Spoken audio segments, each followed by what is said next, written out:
ప్రభు పేరిట అందరికీ ప్రైజ్లాడండి. బాగున్నారండి అందరూ. దేవుని కరుణ హస్తం మీకు తోడుగా ఉండును గాక. ఈరోజు దేవుని వాక్యం ప్రకటన గ్రంథం 22వ అధ్యాయం 11వ వచనం. అన్యాయము చేయవాడిని ఇంకను అన్యాయమే చేయనిమ్ము, అపవిత్రుడైన వాడు ఇంకను అపవిత్రుడుగానే ఉండనిమ్ము, నీతిమంతుడు ఇంకను నీతిమంతుడుగానే ఉండనిమ్ము, పరిశుద్ధుడు ఇంకను పరిశుద్ధుడుగానే ఉండనిమ్ము. ఇదిగో త్వరగా వచ్చుచున్నాను, వాని క్రియలు చొప్పున ప్రతి వానికి ఇచ్చుటకు నేను సిద్ధపరిచిన జీతము నా యొద్ద ఉన్నది. దేవుని నమ్మండి, దేవుని నమ్మండి అని చెప్తుంటే కొంతమంది వినటల్లా. దేవుడు ఉన్నాడు, నిత్య జీవం కావాలంటే, యుగాలు సంతోషంగా పరలోక రాజ్యంలో ఉండాలంటే ప్రభువుని నమ్మండి, ఆ నరకయాతనలు తప్పించుకుంటారని చెప్తే వినటలేదు.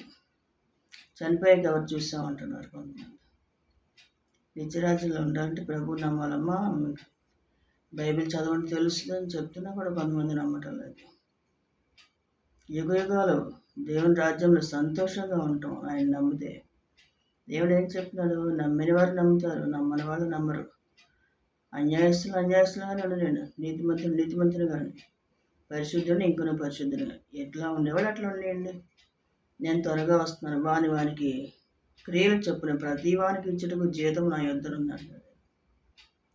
ఎందుకంటే మనం భూమిలో ఏ విత్తనం వేస్తే ఆ విత్తనమే మొలుస్తుంది.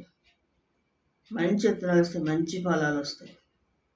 అదేవిధంగా మనం కూడా దేవుని కలిగి ఉన్న మనం దేవుణ్ణి పోలి నడుచుకుంటే ఎన్నో ఆశీర్వాదాలు, మంచి ఫలాలు అన్నీ కూడా వస్తాయి అన్నమాట. మంచి ఫలాలు అంటే ప్రేమ, సంతోషము, సమాధానము ఇవన్నీ కూడా ఉంటాయి అన్నమాట.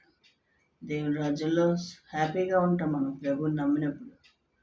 ఆ నిత్యరాజ్యంలో ఉండాలంటే ప్రతి ఒక్కరు కూడా బైబిల్ నమ్మాలి, చదవాలి, ఆయనకి ఇష్టంగా జీవించాలి. దేవునికే మహిమ కలుగును గాక. దేవుని కృప మీ అందరికీ తోడై ఉండును గాక. ఆమేన్.